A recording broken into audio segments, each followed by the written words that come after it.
नमस्कार। आज के इस फेलोशिप ऑफ द फ्लूट में आप सभी का स्वागत है।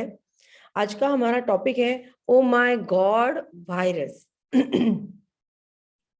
अभी परसों एक वास्तु के कंसल्टेशन में मैंने सलाह दी थी कि आपके जो आउटस्टैंडिंग मनी है वो आने में देर लगेगी और आपके पार्टनर्स जो है ये आपको टाइम पे साथ नहीं देंगे। तो वो फ्रस्ट्रेट होके निराश होके बिजनेसमैन बोले ओ माय गॉड। एक युवक था जिसको अच्छी लाइफस्टाइल के लिए सलाह चाहिए था। सो टैरो के द्वारा मैंने उसको सलाह दी कि आपको रिलोकेट होना पड़ेगा अब्रॉड। तो वो कहता है ओ माय गॉड, क्योंकि हाथ का करियर छोड़ के जाना ये उसके लिए कंफ्यूजिंग था और इस कंफ्यूजन में वो कह रहा है ओ माय गॉड। जब टफ प्रसंग हो, टफ परिस्थिति हो, तब धैर्य रखना चाहिए। ये मनुष्य को मालूम है, ये मनुष्य को जबान पर है, किसी और को बोलता है, लेकिन कोरोना की हर वेव आती है, हर वेव के साथ मनुष्य बोलता है ओ माय गॉड। बेसिकली आज मैं आप सभी से और इस पूरे विश्व से ये कहना चाहूंगी कि मनुष्य जमाती में पैदा हुआ या फिर मनुष्य जमाती को जिसने अफेक्ट किया है, ऐसा ओरिजिनल नंबर 1 और अति डेंजरस, बहुत ही खतरनाक ऐसा वायरस कौन सा है? क्या वो नोवेल कोरोना है? क्या वो डेल्टा है? क्या वो ओमाइक्रॉन है? नहीं, मैं कहना चाहती हूँ कि ये बहुत ही खतरनाक जो वायरस है उसका नाम है ओ माय गॉड वायरस। क्योंकि कोई जो बहुत ही कम ऐसे निरागस जीव है वो अगर छोड़े तो हर मनुष्य आयुष्य में एक बार, अनेक बार या कुछ कुछ महाभाग तो ऐसे हैं जो कि पूरे जन्म भर oh my god virus positive test होते हैं, हुए हैं और होते भी रहेंगे।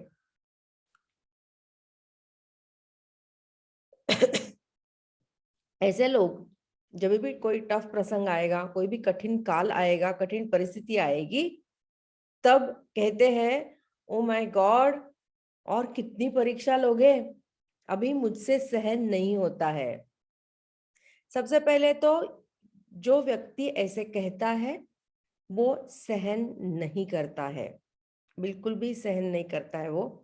और दूसरी ऐसी बात है कि इस व्यक्ति को ऐसे लगता है, मनुष्य को ऐसे लगता है कि भगवान को, ईश्वर को केवल एक ही उद्योग है और वो है मेरी टेस्ट लेना। और इस टेस्ट में मैं पास नहीं हूं, मुझे फेल करने के लिए भगवान नए नए ऑब्स्टैकल्स मेरे राह में डालते रहता है। परीक्षा है, मतलब भगवान या ईश्वर परीक्षा लेता है, ये सच है। Life is test, this is truth. लेकिन ये जो एग्जाम है, ये जो परीक्षा है, ये पास होने के लिए नहीं है, वो है ही नहीं पास होने के लिए। ये परीक्षा किसकी है? मतलब आदमी का, मनुष्य का ये जो कंफ्यूजन है वो कहाँ पर है? वो इस पर है कि ये परीक्षा पास होने के लिए नहीं है। ये परीक्षा किसकी है, किस लिए है? तो जब कठिन समय आए तभी हमारे आंतरिक जो भावनिक क्षमता है उसके बारे में जागरूक होना, इसकी ये परीक्षा है। अगर ये जागरूक हो गई तो ओ माय गॉड पॉजिटिव, पॉजिटिव जो है ओ माय गॉड वायरस पॉजिटिव, वो ऑलरेडी आप हो ही, तो आपको पास होने के लिए एग्जाम है ही नहीं। अगर ये आंतरिक क्षमता की आपको एहसास हो गया, वो जागरूक हो गया, तो आप ओ माय गॉड वायरस पॉजिटिव जो है उससे ओ माय गॉड निगेटिव हो जाओगे। ये रिजल्ट अपेक्षित है इस एग्जाम से।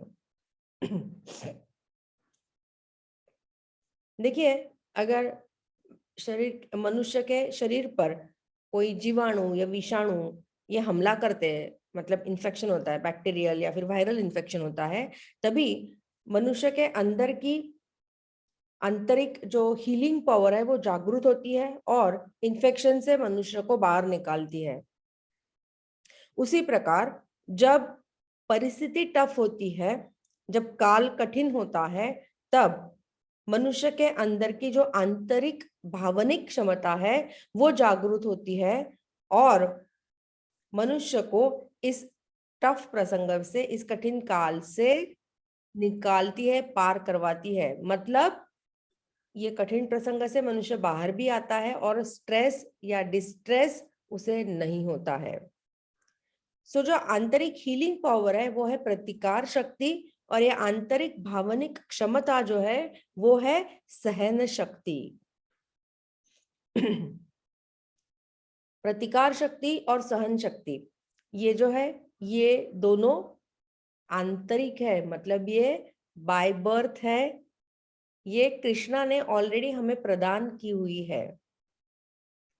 फिर भी हर मनुष्य सुख के काल में चिंता के साथ, मतलब या चिंता करने की वजह से, चिंता की वजह से, और दुख के काल में निराशा की वजह से हमेशा इस सहन शक्ति को दुर्बल करते रहता है, उसे वीक बनाते रहता है।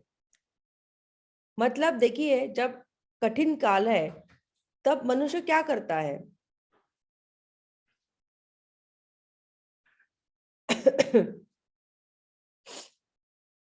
कठिन काल में मनुष्य क्या करता है? धैर्य को साथ में रखना है, ऐसा उसे मालूम है, फिर भी ये अधीर होता है, मनुष्य अधीर होता है। दूरदृष्टि रख के वो निर्णय नहीं लेता है, शॉर्टकट्स चुनता है, उसके वाणी में संयम नहीं रहता है, वो सभी के साथ रूडली बात करता है, विचारों में उसके फ्लेक्सिबिलिटी नहीं रहती है, मनुष्य और ज्यादा रिजिड और ज्यादा आग्रही बनते जाता है। आंतरिक भावनिक क्षमता जो है उसको सबल करना ये वो नहीं करता है। मतलब केवल एक ही बार रोया है, क्रोधित हो गया है, असहाय हुआ है, ऐसे नहीं है। वो बार बार रोता है, क्रोधित होता है, और इससे केवल क्रोध को, मत्सर को और अहंकार को वो संभालता रहता है, उसे नरिश करता रहता है। दोस्तों, किसी भी परिस्थिति में अगर आप ऐसे कुछ कर रहे हो तो इसका मतलब है आप अपनी सहन शक्ति को दुर्बल बना रहे हो, उसे वीक बना रहे हो।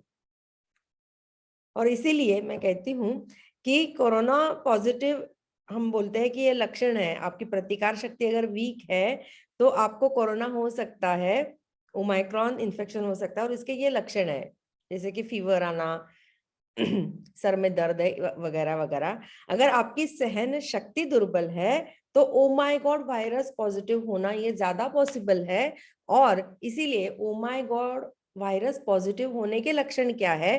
तो दिन में अगर आप 2 या 3 से ज्यादा बार राग, कपट, लोभ, मत्सर, उद्दाम, मतलब रूड बिहेवियर, ये अगर आपके मन को, आपके ये जो भावनाएं हैं, ये अगर आपके मन को 2 से ज्यादा बार विचलित करती है तो इसका मतलब है कि आप ओ माय गॉड वायरस पॉजिटिव हो। अभी ये सब समझाया है मैंने कि परीक्षा है, परीक्षा आवश्यक है, परीक्षा का रिजल्ट अपेक्षित क्या है, ये सब बताने के बाद भी, ये सब समझ लेने के बाद भी मनुष्य का अगला सवाल रहता है, लेकिन भगवान परीक्षा लेता ही क्यों है? इसका उत्तर श्रीमद् भगवद गीता में श्री कृष्ण ने ऑलरेडी दिया है। वो ऐसा है, दैवी हेषा गुणमयी मम माया दुरत्यया मामे वये प्रपद्यन्ते माया मेतांतरन्ति ते। इसका अर्थ ऐसा है, जीवन में परीक्षा आवश्यक है। परीक्षा के काल में, परीक्षा के समय में जो व्यक्ति माया का असली स्वरूप जानता है वो ओ माय गॉड वायरस निगेटिव हो सकता है, वो ओ माय गॉड वायरस निगेटिव होता है।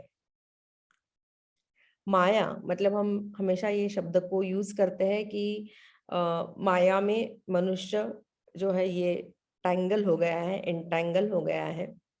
सो माया क्या है ये जान लेते हैं। जिसमें एंटैंगल होते हैं हम लोग, वो है माया का नीच स्तर।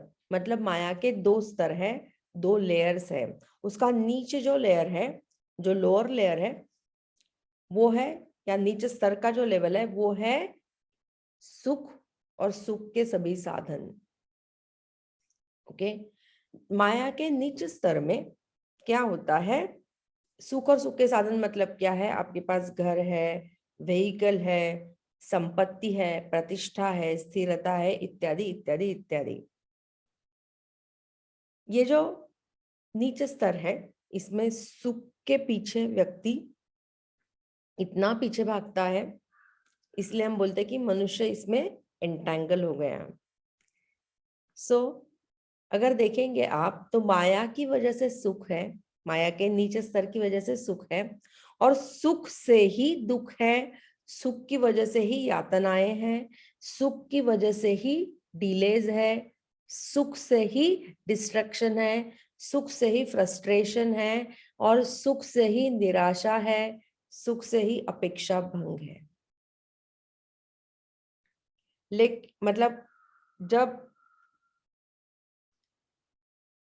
जिंदगी में पहली बार अपेक्षा भंग होता है, तभी हमारी ये जो टेस्ट है, तभी हमारी जो परीक्षा है वो शुरू हो जाती है। क्योंकि तभी से ओ माय गॉड वायरस पॉजिटिव होने के जो लक्षण हैं या फिर उसकी जो परिस्थिति है वो निर्माण होने लगती है, तभी से टेस्ट शुरू हो जाती है।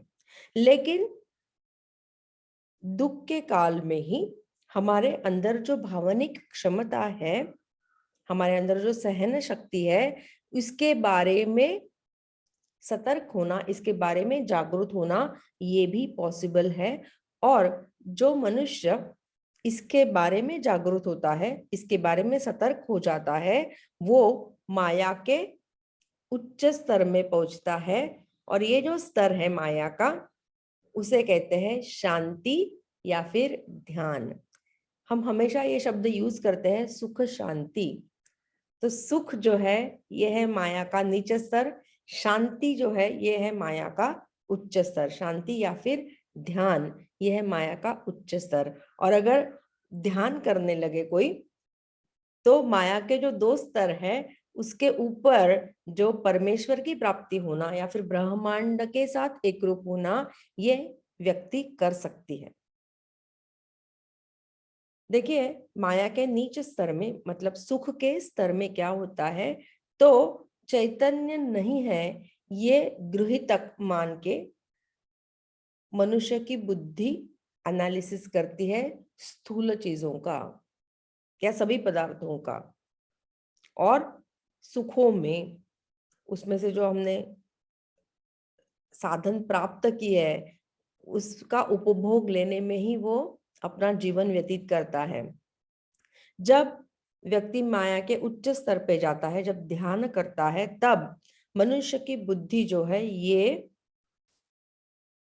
चैतन्य है ऐसा गृहीतक मानकर सभी वस्तुओं का, सभी पदार्थों का एनालिसिस करती है, और इसी की वजह से वो परमेश्वर की तरफ जा सकती है।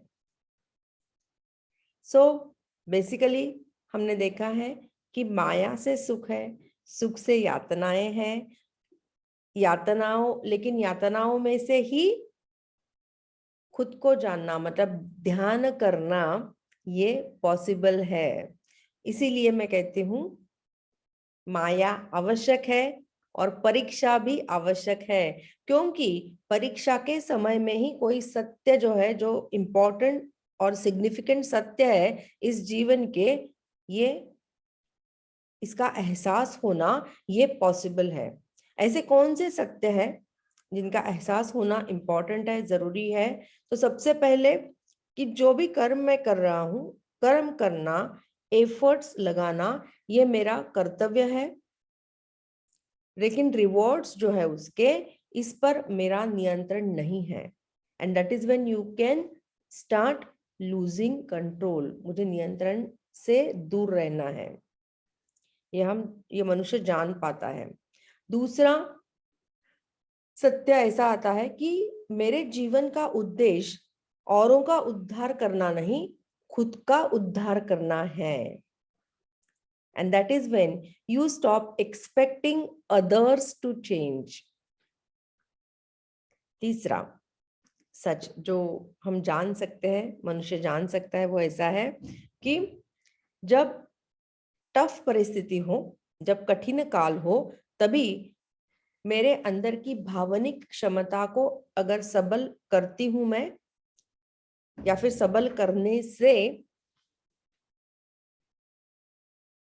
मेरा स्ट्रेस जो है वो, मैं स्ट्रेस में नहीं जाती हूं, मैं डिस्ट्रेस में नहीं जाती हूं, ये व्यक्ति को समझ में आता है, या फिर उसी की वजह से मेरी सहन शक्ति बढ़ती है।